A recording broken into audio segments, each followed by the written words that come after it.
새벽 5시 30분, 윤서는 준혁의 핸드폰 진동 소리에 잠에서 깼다.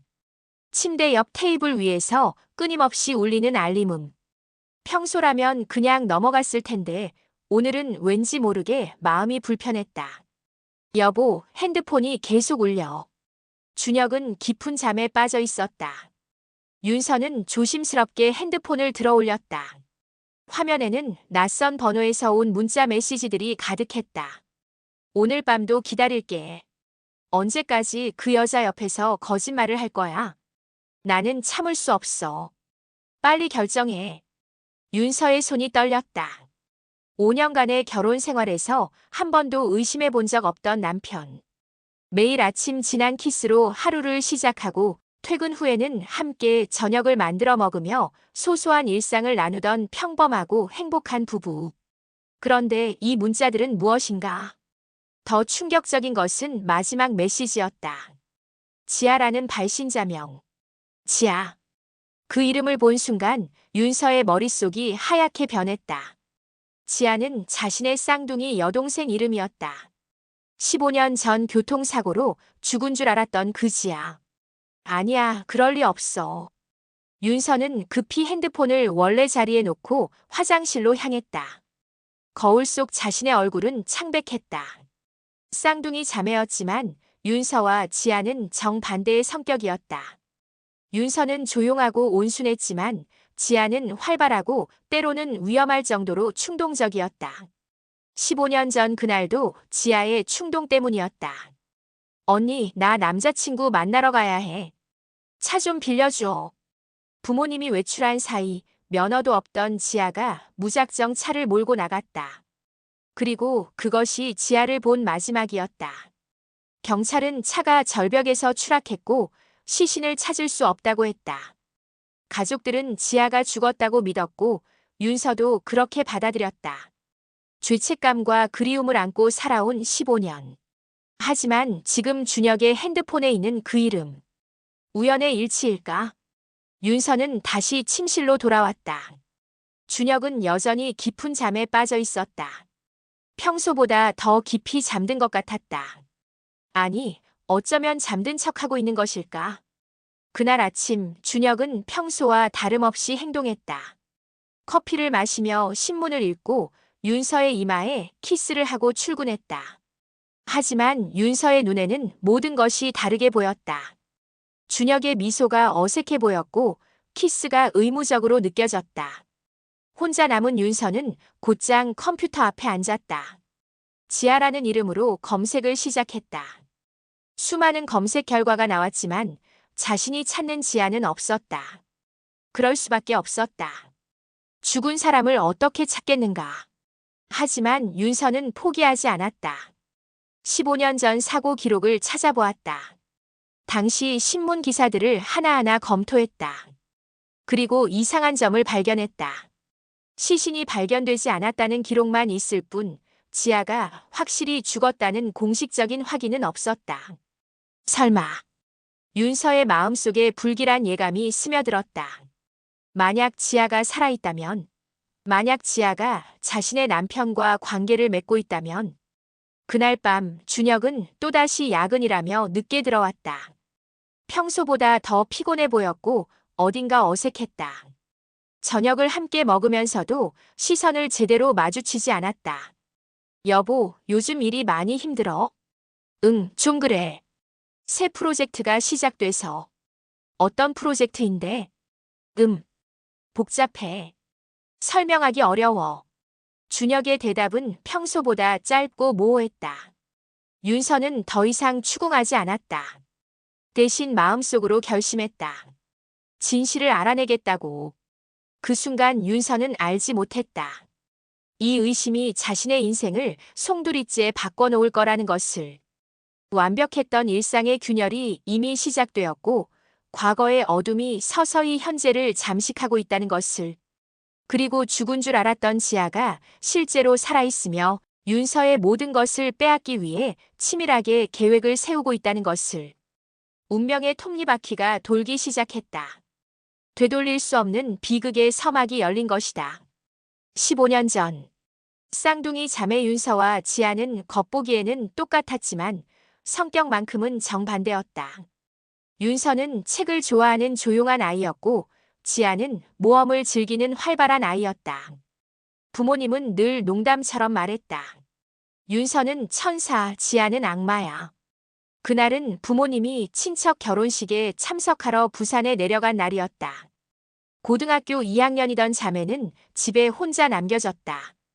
윤서는 방에서 책을 읽고 있었고 지아는 거실에서 핸드폰으로 누군가와 통화를 하고 있었다. 뭐? 지금 만나자고? 미친 거야? 지아의 목소리가 점점 높아졌다. 알았어, 알았다고. 나갈게. 지아는 윤서의 방으로 뛰어왔다. 언니, 차키 어디 있어? 차키? 왜? 급한 일이 있어서 나가야 해. 부모님이 차 가져가셨잖아. 그리고 너 면허도 없으면서. 엄마 차 말고 아빠 차. 차고에 있는 거. 윤서는 고개를 저었다. 안 돼. 위험해. 하지만 지아는 이미 결심한 듯 했다. 윤서가 말리는 것도 듣지 않고 아버지의 서재에서 차키를 찾아냈다. 지아야, 정말 안 돼. 사고라도 나면 어떡해 해. 걱정 마. 금방 다녀올게. 그것이 지아와 나눈 마지막 대화였다. 지아가 나간 지 2시간 후 경찰서에서 전화가 왔다. 차가 산길 절벽에서 추락했다는 소식이었다. 윤서는 급히 현장으로 달려갔다. 구조대원들이 절벽 아래를 수색하고 있었지만 지아의 시신은 찾을 수 없었다. 물살이 너무 급해서 아마 바다로 떠내려갔을 겁니다. 경찰의 설명이었다. 가족들은 지아가 죽었다고 받아들였다. 장례식을 치렀고 빈관을 묻었다. 현재. 하지만 지아는 죽지 않았다. 기적적으로 살아남았지만 몸 곳곳에 심각한 부상을 입었다. 특히 얼굴에 깊은 상처가 났고 오랜 치료와 성형수술을 거쳐야 했다. 그 과정에서 지아의 마음에는 깊은 상처와 함께 증오가 자리 잡았다. 왜 언니는 안전한 집에서 책을 읽고 있는데 나는 이런 고통을 겪어야 하지? 병원에서 몇 달을 보내는 동안 지아는 자신의 가족들이 자신을 죽은 것으로 여기고 장례식까지 치렀다는 사실을 알게 되었다. 더 충격적인 것은 아무도 자신을 찾지 않는다는 것이었다. 나는 이미 죽은 사람이구나. 지아는 결심했다. 그렇다면 정말 죽은 사람으로 살겠다고. 그리고 언젠가는 윤서가 누리고 있는 모든 행복을 빼앗겠다고. 15년간 지아는 그림자 속에서 살았다. 성형수술로 얼굴을 바꾸고 가짜 신분으로 새로운 삶을 시작했다. 하지만 마음속 복수심은 사라지지 않았다. 오히려 시간이 갈수록 더 깊어져 갔다. 지아는 윤서의 일거수일투족을 지켜봤다. 대학 진학, 취업, 그리고 준혁과의 만남과 결혼까지. 윤서가 행복해질 때마다 지아의 증오는 더욱 깊어졌다. 언니는 모든 것을 가졌어. 사랑받는 딸, 좋은 남편, 안정된 생활. 그런데 나는 지아에게는 아무것도 없었다. 가족도 친구도 사랑도. 오직 복수에 대한 갈망만이 그녀를 지탱하고 있었다. 그리고 마침내 기회가 왔다. 준혁을 만난 것이다. 처음에는 우연한 만남이었다. 준혁이 자주 가는 카페에서 지아가 아르바이트를 하게 된 것이다. 지아는 의도적으로 준혁에게 접근했다. 윤서와 닮은 얼굴, 하지만 윤서보다 더 매혹적인 미소로. 실례지만 어디서 본 것 같은데요. 준혁이 먼저 말을 걸었다. 그럴 리가요. 저는 여기가 처음인데요. 지아는 순진한 미소를 지었다. 하지만 마음속으로는 승리의 미소를 짓고 있었다. 시작됐어, 언니. 이제 내가 가진 모든 것을 하나씩 빼앗아 가겠어. 준혁은 지아에게 점점 빠져들었다. 윤서와 닮았지만 더 자유분방하고 신비로운 지아에게. 지아는 교묘하게 준혁의 마음을 사로잡았다. 윤서가 줄 수 없는 것들을 주면서 당신의 아내는 당신을 진정으로 이해하지 못해요. 그런 말 하지 마. 윤서는 좋은 사람이야. 좋은 사람이라고 해서 당신에게 맞는 사람은 아니잖아요. 지아의 말들이 준혁의 마음에 서서히 균열을 만들어갔다. 그리고 지아는 자신의 정체를 조금씩 암시하기 시작했다. 혹시 윤서 씨에게 가족이 있나요? 부모님이 계시지. 그리고 예전에 여동생이 있었는데. 여동생이요? 응, 쌍둥이 여동생이었는데 사고로 죽었어. 지아의 눈에 차가운 빛이 스쳤다. 안타깝네요. 혹시 그 여동생 이름이 뭐였나요? 지아였어. 왜? 그냥. 예쁜 이름이네요. 그 순간 지아는 결심했다. 이제 본격적으로 복수를 시작할 때가 되었다고. 윤서는 최근 들어 준혁의 변화를 감지하고 있었다. 미묘하지만 분명한 변화들이었다. 첫 번째는 야근의 빈도였다. 예전에는 주 1-2회 정도였던 야근이 이제는 거의 매일이 되었다. 그것도 새벽 1-2시에 들어오는 경우가 많아졌다. 여보, 요즘 회사 일이 그렇게 많아? 응, 새 프로젝트 때문에 정신없어. 준혁의 대답은 늘 비슷했다. 하지만 윤서가 보기에는 준혁이 평소보다 더 피곤해 보이지 않았다. 오히려 어딘가 들뜬 것 같기도 했다. 두 번째는 핸드폰에 대한 집착이었다. 예전에는 집에 오면 핸드폰을 아무렇게나 두었는데 이제는 항상 자신의 손에 들고 다녔다. 샤워할 때도 화장실에 가져가고 잠들 때도 베개 밑에 넣어두었다. 여보, 핸드폰 좀 빌려줘. 내 거 충전기에 꽂아놨어. 응? 아, 잠깐만. 내가 직접 해줄게. 준혁은 자신의 핸드폰을 윤서에게 직접 맡기는 것을 피했다. 예전 같으면 아무렇지 않게 던져줬을 텐데. 세 번째는 스킨십의 변화였다. 부부 관계에서의 미묘한 변화를 윤서는 민감하게 느끼고 있었다. 준혁이 자신을 바라보는 눈빛이 예전과 달랐다. 마치 다른 누군가를 생각하며 자신을 보는 것 같았다. 여보, 혹시 내가 뭔가 잘못했어? 어느 날 밤 윤서가 조심스럽게 물었다. 왜 그런 소리를 해? 요즘 당신이 좀 이상해. 뭔가 나를 피하는 것 같아. 그런 게 아니야. 그냥 일 때문에 스트레스가 좀 있어서. 준혁은 윤서를 안아주었지만 그 포옹이 예전만큼 따뜻하지 않았다. 한편 지아는 준혁과의 관계를 더욱 깊게 만들어가고 있었다. 단순한 육체적 관계가 아니라 정신적으로도 준혁을 자신에게 의존하게 만들고 있었다. 당신은 정말 특별한 사람이에요. 카페에서 만난 지아가 준혁에게 말했다. 나는 그냥 평범한 직장인인데. 아니에요. 당신에게는 다른 사람들이 가지지 못한 깊이가 있어요. 지아는 준혁이 듣고 싶어하는 말들을 정확히 알고 있었다. 윤서는 준혁을 좋은 남편, 좋은 사람이라고 표현했지만 지아는 준혁을 특별하고 매력적인 남자라고 만들어주었다. 윤서는 나를 너무 잘 안다고 생각해. 그래서 때로는 답답해. 준혁이 조금씩 마음을 열기 시작했다. 부부가 되면 그런 게 당연하지 않나요? 그런데 가끔은 내가 누구인지 모르겠을 때가 있어. 윤서가 원하는 남편의 모습으로만 살고 있는 것 같아서. 그럼 진짜 당신은 어떤 사람인가요? 지아의 질문에 준혁은 말문이 막혔다. 자신이 누구인지, 정말 무엇을 원하는지 생각해 본 적이 없었다. 잘 모르겠어. 그럼 저와 함께 찾아보시는 건 어때요? 지아의 제안은 준혁에게 새로운 가능성처럼 들렸다. 안정적이지만 예측 가능한 윤서와의 관계와는 다른 자극적이고 신비로운 관계.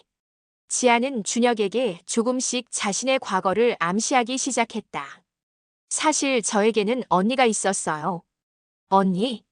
쌍둥이 언니요. 하지만 이제는 만날 수 없어요. 왜? 복잡한 사연이 있어요. 언젠가 기회가 되면 말씀드릴게요. 지아는 호기심을 자극하면서도 구체적인 설명은 피했다. 준혁은 점점 지아의 정체가 궁금해졌다. 그러던 어느 날 지아가 드디어 결정적인 말을 했다.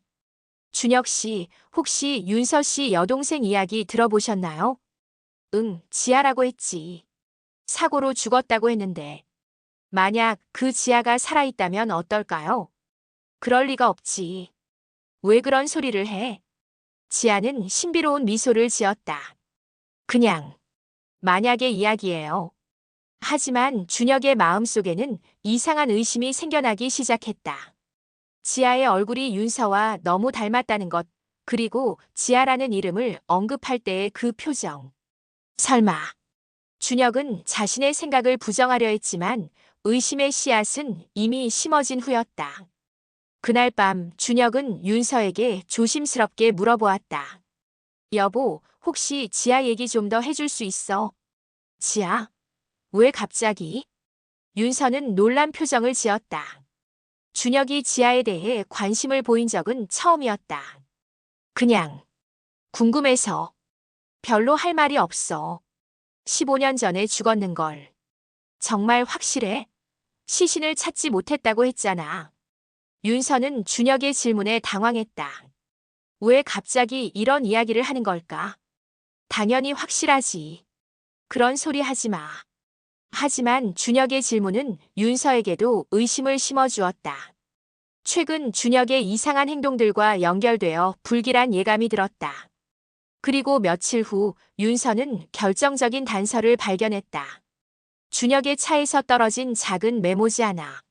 거기에는 주소와 함께 지아라는 이름이 적혀 있었다.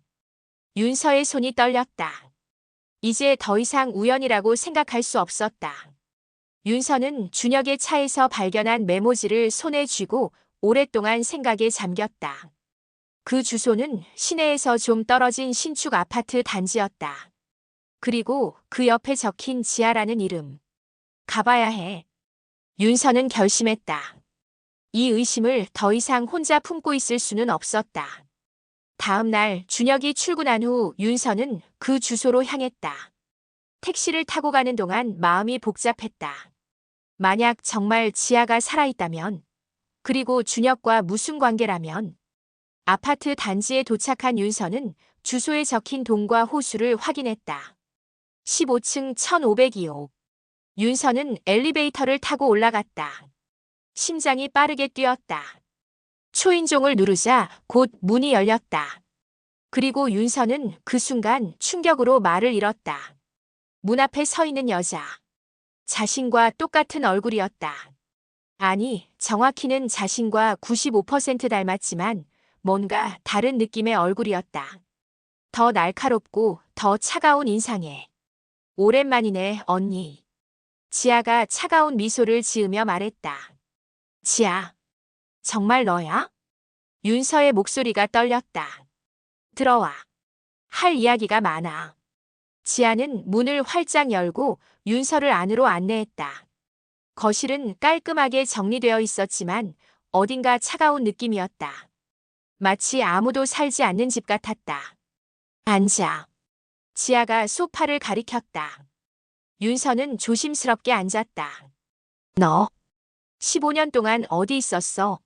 우리는 내가 죽은 줄 알았어. 죽었지. 적어도 너희들에게는. 지아의 대답이 서늘했다. 무슨 소리야? 우리가 얼마나 슬퍼했는지 알아. 엄마 아빠는 아직도 내 이야기만 나오면 우셔. 그래. 그럼 왜 아무도 나를 찾지 않았지? 지아의 목소리에 분노가 섞여 있었다. 찾았어. 경찰도 부르고 구조대도 부르고. 하지만 너를 찾을 수 없었어. 거짓말. 지아가 일어나서 창가로 걸어갔다. 나는 6개월 동안 병원에 있었어. 기억을 잃고 온몸이 망가진 채로. 그런데 아무도 나를 찾지 않았어. 지아야. 내가 의식을 되찾았을 때 간병인이 신문을 보여줬어. 내 장례식 기사가 실린 신문을. 윤서는 할 말을 잃었다. 그때 깨달았지. 나는 이미 죽은 사람이라는 걸. 그리고 아무도 나를 원하지 않는다는 걸. 그건 오해야. 우리는 정말로 내가 죽었다고 생각했어. 오해든 뭐든 상관없어. 중요한 건 결과야. 지아가 윤서를 돌아보았다. 그 눈빛이 섬뜩할 정도로 차가웠다. 15년 동안 난 지켜봤어. 언니가 얼마나 행복하게 사는지. 지아야, 나는 대학도 졸업하고 좋은 회사에 취직하고 멋진 남자와 결혼도 하고 정말 완벽한 인생이더라. 지아의 목소리가 점점 날카로워졌다. 그런데 나는 15년 동안 그림자 속에서 살았어. 가짜 신분으로 남의 이름으로. 윤서는 지아의 분노를 이해할 수 있었다. 하지만 동시에 두려웠다. 이 지아는 예전의 지아가 아니었다. 그래서 준혁이와 맞아. 언니 남편과 관계를 맺고 있어. 지아가 태연하게 대답했다. 윤서는 충격으로 몸이 떨렸다. 예상했던 일이지만 직접 듣는 것은 달랐다. 왜? 왜 그런 짓을 해? 왜라고? 언니가 가진 모든 것을 빼앗기 위해서지. 지아야, 우리는 자매잖아. 자매? 지아가 비웃었다. 15년 전에 자매는 끝났어. 지아는 테이블 위에 있던 사진을 윤서에게 던졌다. 준혁과 지아가 함께 찍은 사진이었다. 둘이 키스하는 모습까지 담겨 있었다. 이걸 보고도 우리가 자매라고 할 수 있어. 윤서는 사진을 보고 눈물이 쏟아졌다. 배신감과 분노, 그리고 깊은 슬픔이 몰려왔다. 준혁이도 내가 누군지 알고 있어. 처음에는 몰랐지. 하지만 이제는 알고 있어. 그런데도 계속 만나는 거야. 그는 이미 나에게 빠져 있어. 언니보다 나를 더 원하고 있다고. 윤서는 일어나서 지아에게 다가갔다. 그만해, 지아야. 이런 식으로는 안 돼. 안 된다고? 누가 정했는데? 우리는 가족이야. 서로 상처를 주면 안 돼. 가족? 지아가 웃었다. 가족이라면 15년 전에 나를 포기하지 말았어야지. 우리는 포기한 게 아니야. 정말로 내가 죽었다고. 됐어. 변명은 그만해. 지아가 윤서의 말을 끊었다. 이제 나는 내 것을 되찾을 거야. 언니가 15년 동안 누렸던 모든 것을. 준혁이는 내 것이 아니야. 그건 준혁이가 정할 일이지. 언니가 정할 일이 아니야. 그때 문이 열리는 소리가 났다. 준혁이 들어왔다. 지아 왔어? 오늘 일찍 끝나. 어? 준혁은 거실에서 마주보고 서 있는 두 여자를 보고 얼어붙었다. 똑같은 얼굴의 두 여자. 하나는 자신의 아내이고 하나는 윤서? 왜 여기에? 준혁의 목소리가 떨렸다. 나도 그게 궁금해. 내 남편이 왜 여기에 오는지. 윤서가 차가운 목소리로 대답했다. 윤서야, 오해야. 나는 오해? 윤서가 사진을 들어보였다. 이것도 오해야. 준혁은 할 말을 잃었다. 설명해, 준혁아.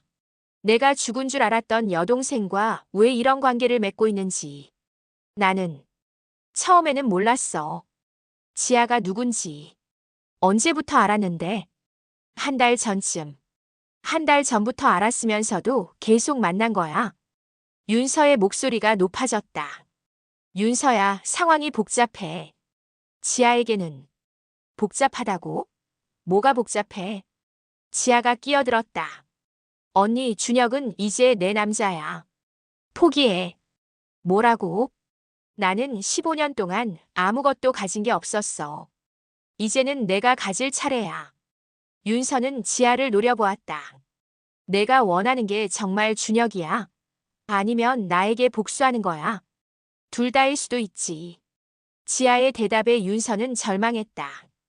이 지아는 정말로 자신이 알던 여동생이 아니었다. 지아야, 우리 다시 시작할 수 없을까? 가족으로 돌아가자. 늦었어, 언니. 이미 너무 늦었어. 그 순간 윤서는 깨달았다. 이것은 단순한 불륜이 아니라 계획된 복수라는 것을. 그리고 자신의 행복했던 일상이 완전히 파괴되었다는 것을. 준혁은 두 자매 사이에서 어쩔 줄 몰라 했다. 그의 선택이 이 모든 비극의 열쇠가 될 것이었다. 집으로 돌아오는 길 윤서와 준혁은 한마디도 하지 않았다. 차 안의 침묵이 무거웠다. 윤서는 창 밖을 바라보며 마음을 정리하려 했지만 쉽지 않았다. 15년 만에 만난 여동생, 그리고 남편의 배신.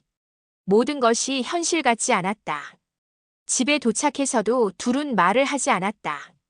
준혁은 거실 소파에 앉아 머리를 감싸 쥐었고 윤서는 부엌에서 물을 마시며 진정하려 노력했다. 이야기하자. 윤서가 먼저 입을 열었다. 윤서야. 언제부터였어? 뭐가?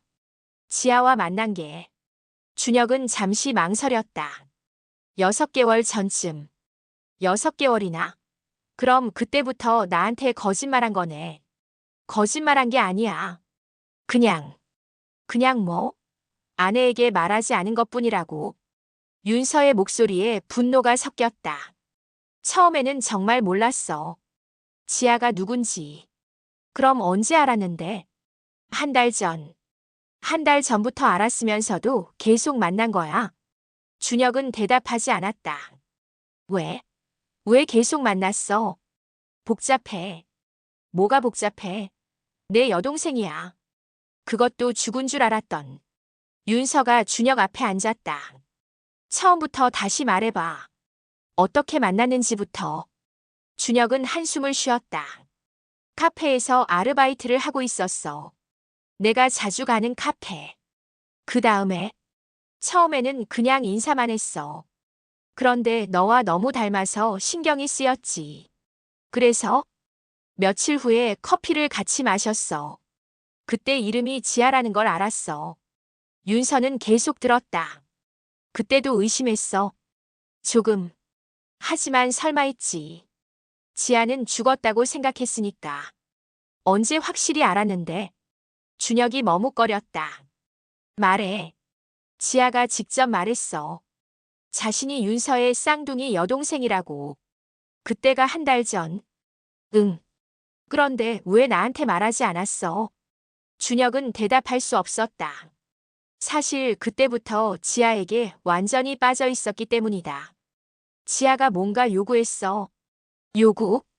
나한테 말하지 말라고 하거나 아니면 다른 걸 요구하거나. 준혁의 표정이 어두워졌다. 말해, 준혁아. 나는 알 권리가 있어. 지아가 15년 전 사고에 대해 알고 있는 게 있다고 했어. 무슨 소리야? 사고가 단순한 교통사고가 아니었다고. 윤서의 얼굴이 창백해졌다.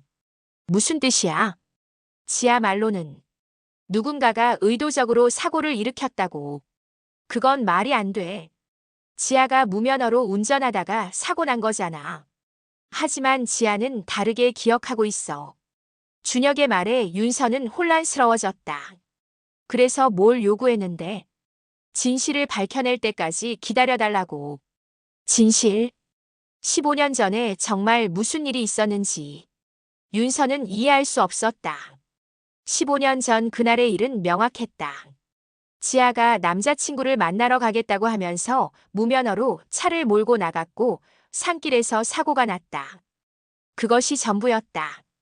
준혁아, 그건 지아가 만든 이야기야. 15년 전 일은 분명해. 정말? 준혁이 윤서를 똑바로 쳐다봤다. 너 혹시 그날 무슨 일이 있었는지 정확히 기억해? 당연히 기억하지. 지아가 차 키를 가져가려고 했고 내가 말렸어. 그런데 지아가 듣지 않고 나갔지. 그게 전부야? 응. 하지만 준혁의 눈빛이 의심스러웠다. 지아는 다르게 말하던데. 뭐라고? 너희가 그날 싸웠다고. 심하게. 윤서는 당황했다. 그것은 사실이었다. 그날 지아와 크게 싸웠다. 하지만 그것이 사고와 무슨 상관이 있다는 것인가? 싸운 건 맞아. 하지만 그게 사고와 무슨 상관이야? 무엇 때문에 싸웠는데? 윤서는 망설였다. 그날의 싸움은 단순하지 않았다. 지아가 내 남자친구에게 관심을 보였어. 남자친구? 대학교 선배였어. 지아가 계속 그 사람한테 접근하려고 했어. 준혁의 표정이 변했다. 그래서 싸운 거야? 응. 지아가 왜 언니 남자친구를 빼앗으려고 하냐고 했더니 지아가 화를 냈어. 뭐라고 했는데? 언니는 늘 나보다 먼저 모든 걸 가진다고. 이번에는 자기가 먼저 가지고 싶다고. 준혁은 침묵했다. 그래서 내가 안 된다고 했어. 그랬더니 지아가 더 화를 내면서 나갔어. 그게 마지막이었어. 응. 준혁은 뭔가 생각에 잠겼다. 준혁아, 뭘 그렇게 생각해?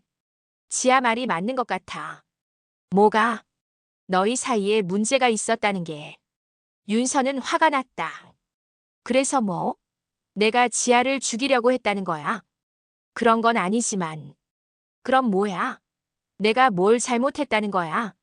준혁은 대답하지 않았다. 하지만 그의 침묵이 윤서에게는 더 큰 상처였다. 준혁아, 너 정말로 지아 말을 믿는 거야?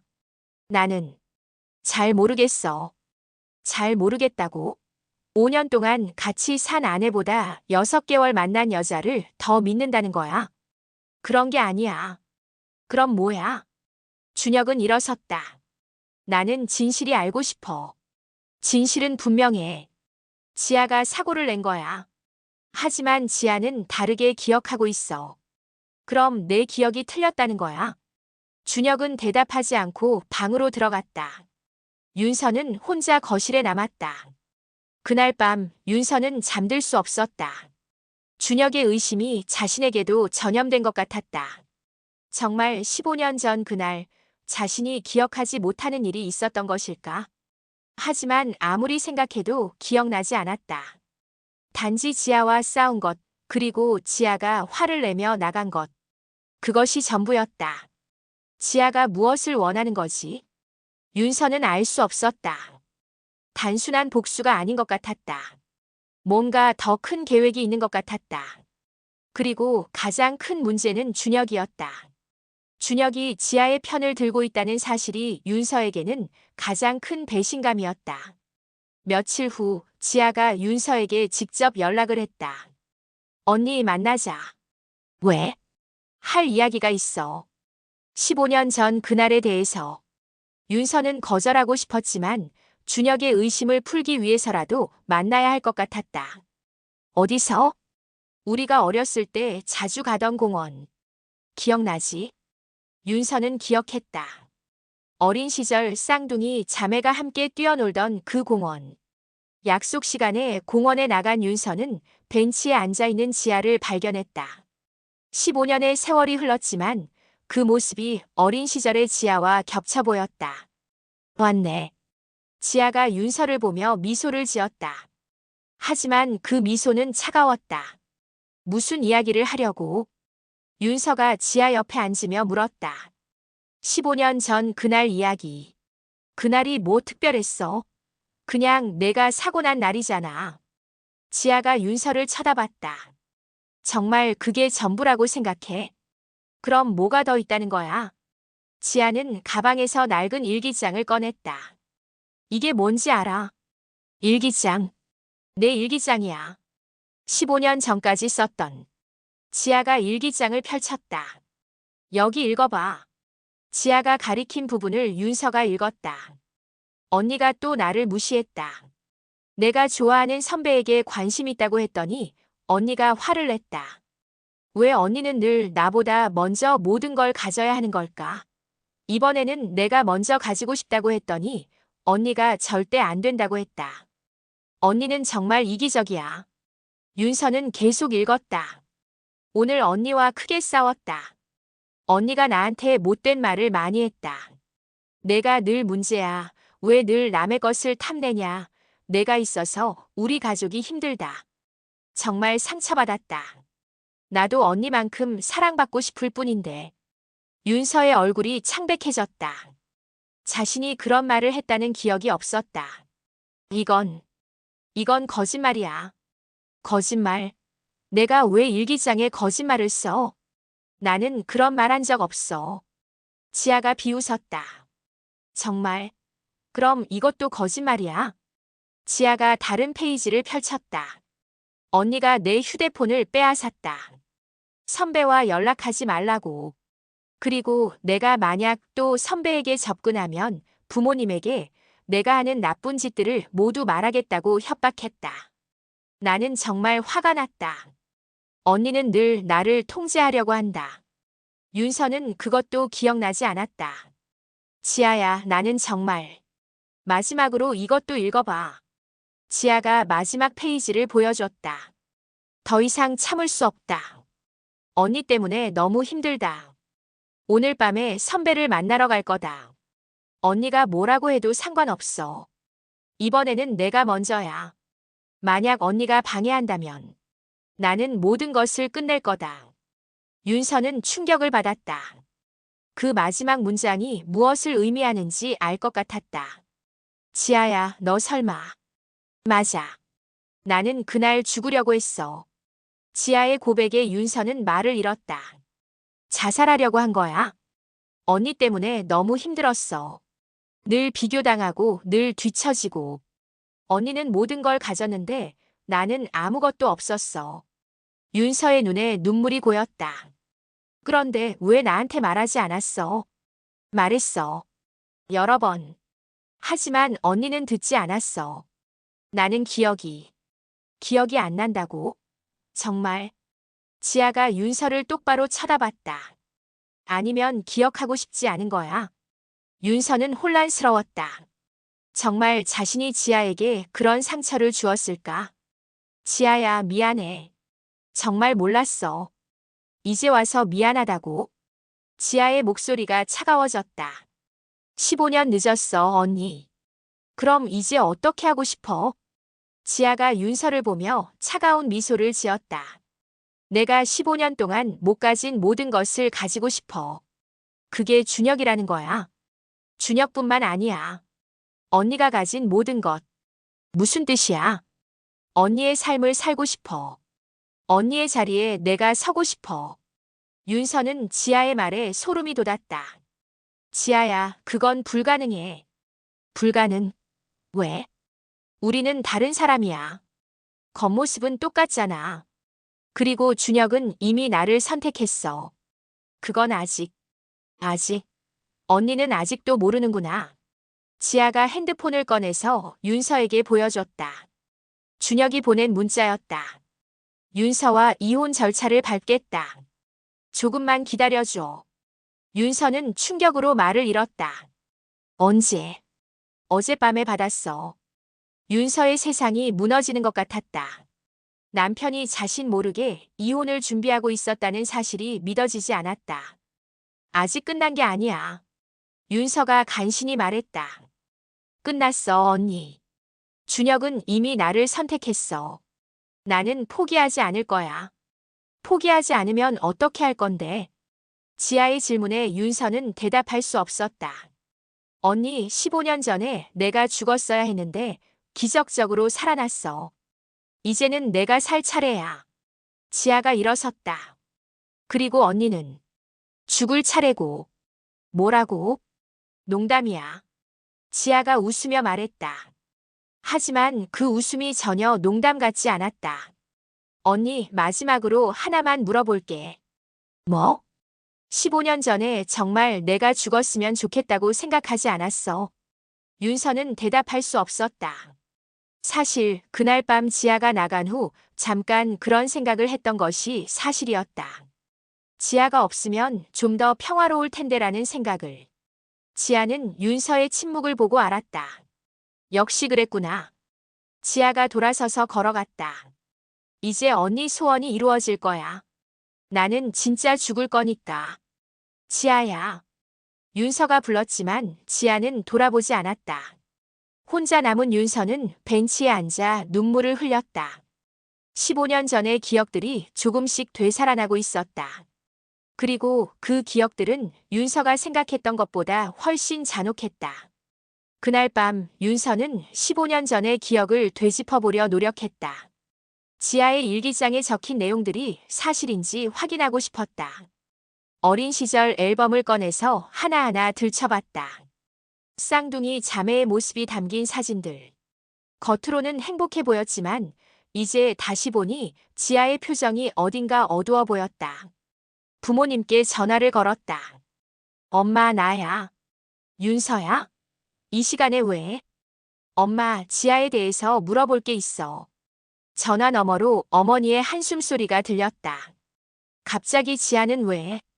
그냥 궁금해서. 지아 이야기는 하지 말자. 엄마 마음 아파. 엄마, 지아가 살아있을 때 나랑 많이 싸웠어. 싸웠다기보다는 너희는 성격이 달랐지. 어떻게 달랐는데?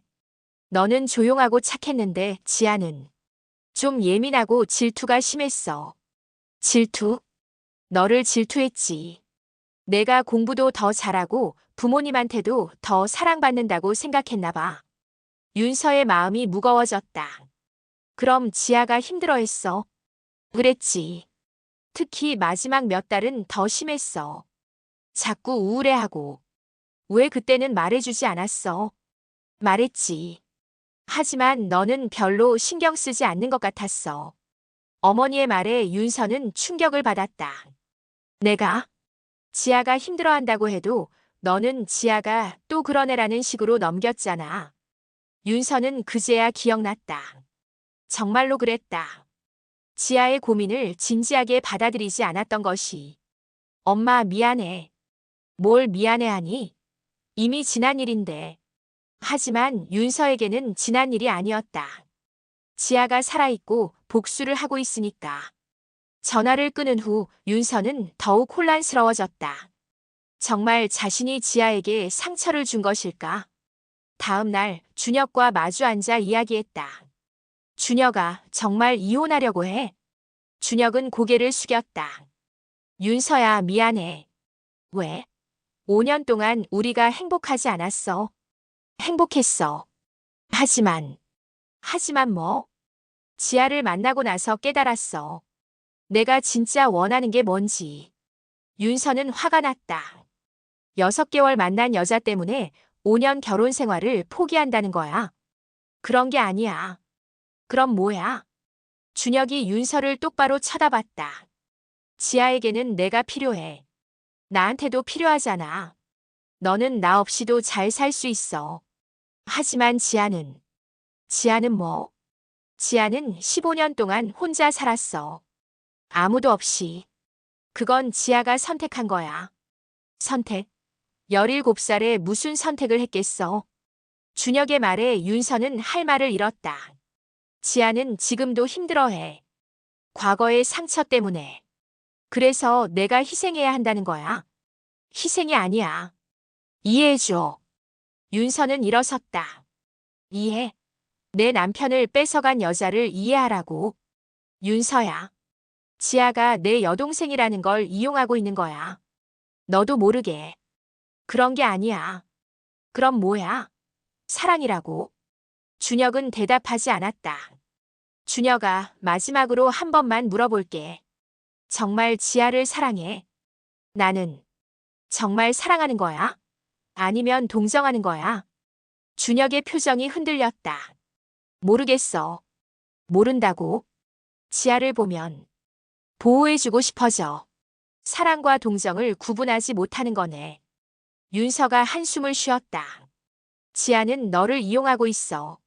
나에게 복수하기 위해서. 그런 게 아니야. 지아는 진심이야. 어떻게 알아? 내가 느꼈어. 윤서는 더 이상 대화할 의미가 없다고 생각했다. 그날 밤 지아가 윤서에게 또 연락했다. 언니, 내일 준혁이가 이혼 서류 들고 갈 거야. 지아야, 그만해. 뭘 그만해? 준혁이를 이용하는 거. 지아가 웃었다. 이용? 나는 준혁이를 사랑해. 거짓말. 거짓말이 아니야. 처음으로 나를 진짜로 사랑해주는 사람이거든.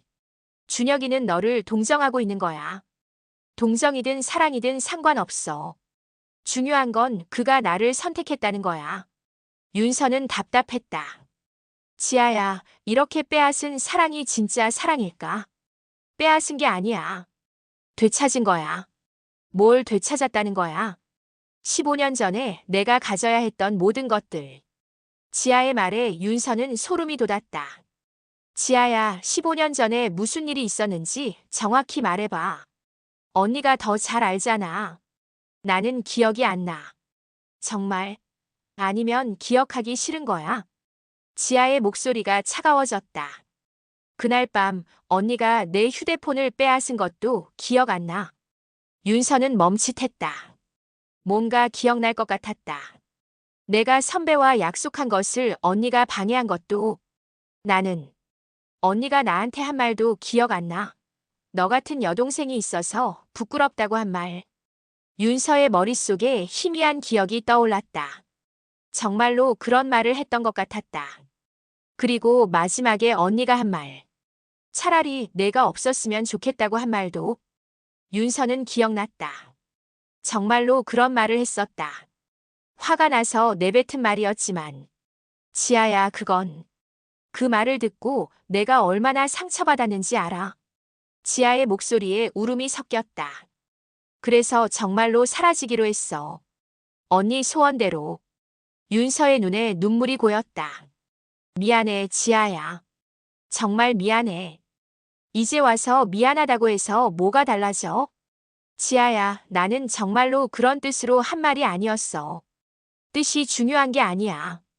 결과가 중요하지. 지아가 전화를 끊었다. 윤서는 혼자 남아서 울었다. 15년 전의 기억이 점점 선명해졌다. 그리고 그 기억들이 모두 지아의 말이 맞다는 것을 보여주고 있었다. 정말로 자신이 지아를 그렇게 몰아붙인 것일까? 자신의 이기심 때문에 지아가 그런 극단적인 선택을 한 것일까? 윤서는 죄책감에 휩싸였다. 그리고 동시에 깨달았다. 지아의 복수가 정당하다는 것을. 자신이 15년 전에 지아에게 상처를 주었고 이제 그 대가를 치러야 한다는 것을. 하지만 포기할 수는 없었다. 준혁도 자신의 삶도. 윤서는 결심했다. 지아와 정면 승부를 하기로. 윤서는 지아와의 마지막 대결을 위해 준비했다. 더 이상 과거에 얽매이지 않기로 했다. 15년 전의 일이 자신의 잘못이었다고 해도 지금의 삶까지 포기할 수는 없었다. 준혁이 이혼 서류를 가져왔을 때 윤서는 단호하게 거절했다. 사인하지 않을 거야. 윤서야, 이미 결정된 일이야. 내가 동의하지 않으면 결정된 게 아니야. 억지 부리지 마. 억지? 내 남편을 지키려는 게 억지야. 준혁은 한숨을 쉬었다. 윤서야, 이렇게 하면 서로만 힘들어져. 힘들어도 상관없어. 나는 포기하지 않을 거야. 그날 저녁 윤서는 지아의 아파트로 찾아갔다. 더 이상 피하지 않기로 했다. 왔네. 지아가 문을 열며 차가운 미소를 지었다. 들어와. 윤서는 지아의 거실에 앉았다. 이혼 서류에 사인하지 않았다면서? 응. 안 할 거야. 왜? 준혁은 이미 나를 선택했는데. 준혁이가 뭘 선택하든 상관없어. 나는 내 권리를 포기하지 않을 거야.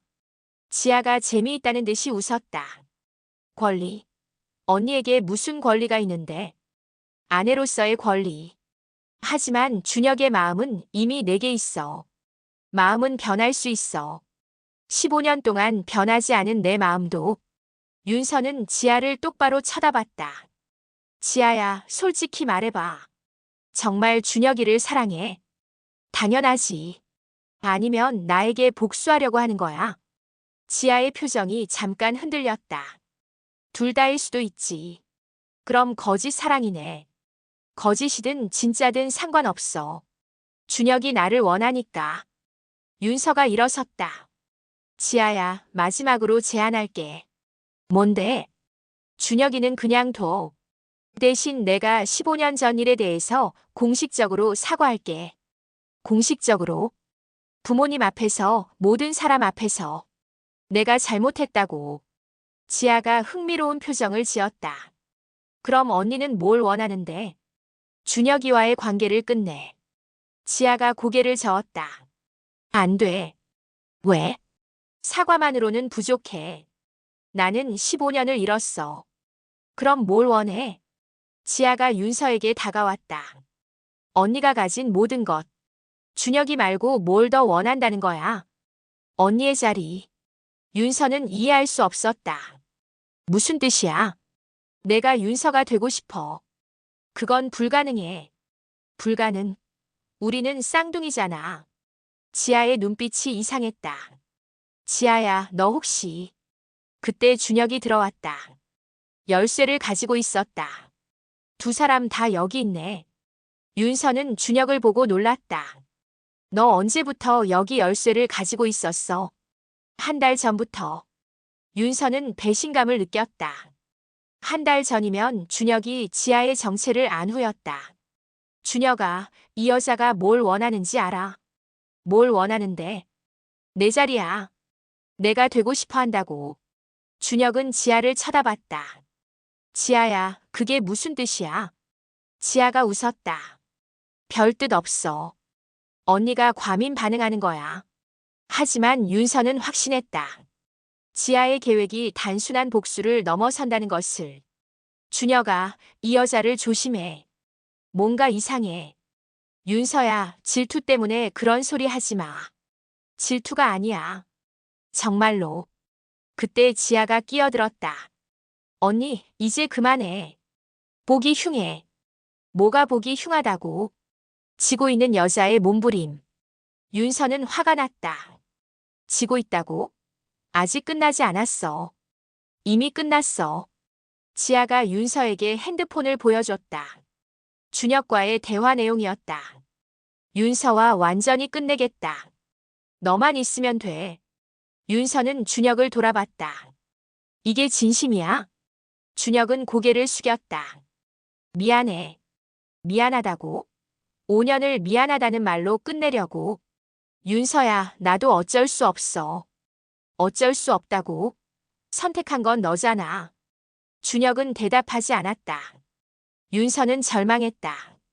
정말로 모든 것이 끝난 것 같았다. 좋아. 그럼 나도 선택하겠어. 윤서가 일어섰다. 뭘 선택한다는 거야? 지아가 물었다. 15년 전처럼 모든 것을 끝내는 거. 무슨 뜻이야? 윤서가 지아를 똑바로 쳐다봤다. 15년 전에 내가 하려고 했던 것. 지아의 얼굴이 창백해졌다. 언니, 그런 말 하지 마. 왜? 무서워? 언니, 내가 원하는 게 이거 아니야. 내가 사라지는 것. 윤서가 문으로 향했다. 윤서야. 준혁이 윤서를 붙잡으려 했지만 윤서는 뿌리쳤다. 건드리지 마. 윤서가 나간 후 지아와 준혁은 말없이 서 있었다. 지아야, 윤서가 정말. 몰라. 언니가 뭘 할지 예상할 수 없어. 지아의 목소리에 불안감이 섞였다. 따라가야 하지 않을까? 냅둬. 언니는 그런 짓 안 해. 하지만 지아의 마음속에는 불안감이 커져갔다. 15년 전처럼 모든 것이 잘못될 수도 있다는 두려움이. 그날 밤 윤서는 15년 전 지아가 사고 난 그 장소로 향했다. 산길의 절벽. 모든 것이 시작된 곳이자 이제 모든 것이 끝날 곳. 차를 세우고 절벽 끝에 서서 아래를 내려다봤다. 15년 전 지아가 마지막으로 본 풍경일 것이다. 정말 이렇게 끝내야 할까? 윤서의 마음은 복잡했다. 분노와 절망, 그리고 깊은 슬픔이 뒤섞여 있었다. 그때 뒤에서 차 소리가 들렸다. 돌아보니 지아와 준혁이 함께 왔다. 언니. 지아가 달려왔다. 하지 마, 언니. 왜? 내가 원하는 거 아니야. 아니야. 나는 언니가 죽기를 원하지 않아. 지아의 눈에 눈물이 흘렀다. 그럼 뭘 원해? 나는 그냥. 지아가 말을 잇지 못했다. 준혁이 다가왔다. 윤서야, 돌아가자. 왜? 너희는 내가 없어야 행복하잖아. 그런 게 아니야. 그럼 뭐야? 윤서가 절벽 끝에 더 가까이 갔다. 언니, 위험해. 지아가 소리쳤다. 그 순간 15년 전의 기억이 모두 되살아났다. 지아가 마지막에 한 말. 언니, 나 정말 죽고 싶어. 그때 윤서가 한 대답. 그럼 죽어. 차라리 내가 없는 게 나아. 15년 만에 되살아난 그 기억이 윤서를 압도했다. 절벽 끝에 선 윤서의 뇌리에 15년 전 그날 밤의 기억이 선명하게 되살아났다. 15년 전 그날 밤. 언니, 나 정말 죽고 싶어. 지아가 마지막으로 한 말이었다. 윤서는 그때 화가 나 있었다. 하루 종일 지아 때문에 스트레스를 받았던 터였다. 그럼 죽어. 차라리 내가 없는 게 나아. 그 말을 하고 나서 윤서는 자신의 방으로 들어가 버렸다. 지아가 정말로 나갈 줄은 몰랐다. 현재 내가 지아를 죽인 거였어. 윤서가 중얼거렸다. 언니 아니야. 지아가 다급하게 소리쳤다. 언니는 아무 잘못이 없어. 거짓말하지 마. 내가 너한테 죽으라고 했잖아. 윤서의 눈에서 눈물이 흘렀다. 그때는 화가 나서 한 말이잖아. 하지만 너는 정말로 죽으려고 했어. 내 말 때문에. 지아는 대답할 수 없었다. 그것이 사실이었으니까. 지아야, 미안해. 정말 미안해. 윤서가 절벽 끝으로 한 걸음 더 나아갔다. 15년 늦었지만 내가 대신 죽을게. 안 돼. 지아가 윤서를 붙잡으려 했지만 윤서가 피했다. 왜 안 돼? 내가 원하던 거잖아. 나는. 지아가 울면서 말했다. 나는 언니가 죽기를 원한 게 아니야. 그럼 뭘 원했는데? 그냥 언니가 나를 사랑해줬으면 좋겠었어. 지아의 고백에 윤서는 멈췄다. 사랑. 15년 동안 내가 원한 건 복수가 아니었어. 언니의 사랑이었어. 지아가 무릎을 꿇고 울었다. 나는 언니가 나를 미워한다고 생각했어. 15년 전 그 말 때문에. 지아야. 그래서 언니를 미워하려고 했어. 미워해야 덜 아플 것 같아서. 윤서도 무릎을 꿇고 지아 옆에 앉았다. 미안해, 지아야. 정말 미안해. 언니도 미안하지 마. 나도 잘못했어. 두 자매가 15년 만에 서로를 안았다. 준혁은 조금 떨어진 곳에서 그 모습을 지켜봤다. 자신이 얼마나 어리석었는지 깨달았다. 두 자매 사이의 상처를 이용해서 한 사람을 선택하려 했던 것이. 준혁아. 윤서가 준혁을 불렀다. 응? 우리 다시 시작할 수 있을까? 준혁은 잠시 망설였다. 그리고 지아를 쳐다봤다. 지아야, 미안해. 나는 괜찮아. 지아가 고개를 저었다. 나도 알고 있었어. 준혁이 언니를 더 사랑한다는 것. 지아야. 나는 언니를 질투했을 뿐이야. 준혁이를 진짜 사랑한 게 아니라. 지아가 일어섰다. 언니 행복하게 살아. 지아야, 너는 어떻게 할 거야? 나는 내 길을 찾아볼 거야. 15년 늦었지만. 지아가 걸어가려 하자 윤서가 잡았다. 같이 가자. 뭐? 우리 같이 살자. 진짜 자매로. 지아의 눈에 새로운 눈물이 흘렸다. 정말? 응. 15년을 따로 살았으니 이제는 함께 살자. 1년 후. 윤서와 준혁은 다시 행복한 부부가 되었다. 그리고 지아는 그들 근처에서 새로운 삶을 시작했다. 상담 심리사가 되어 자신과 같은 상처를 받은 사람들을 돕고 있었다. 언니, 오늘 새로운 환자가 왔어. 지아가 윤서에게 말했다. 어떤 사람? 언니와 비슷한 상황이야. 가족 때문에 상처받은 사람. 많이 도와줘. 응.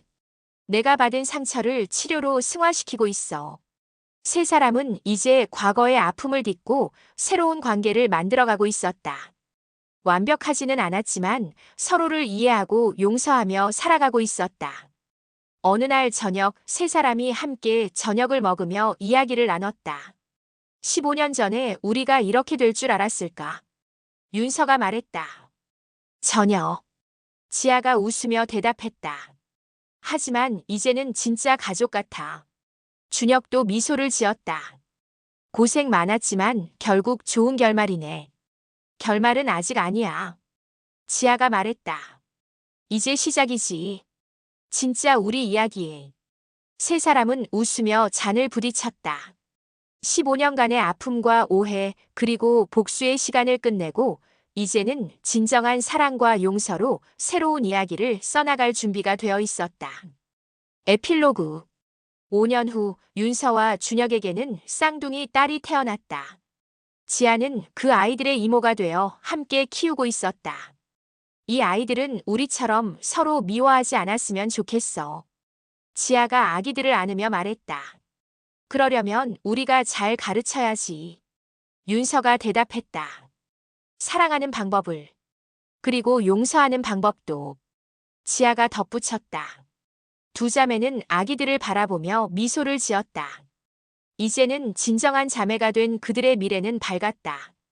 과거의 상처는 치유되었고 새로운 희망이 시작되었다. 15년간의 비극적인 운명은 마침내 끝이 났고 진정한 사랑과 가족의 의미를 깨달은 그들의 새로운 이야기가 시작되었다.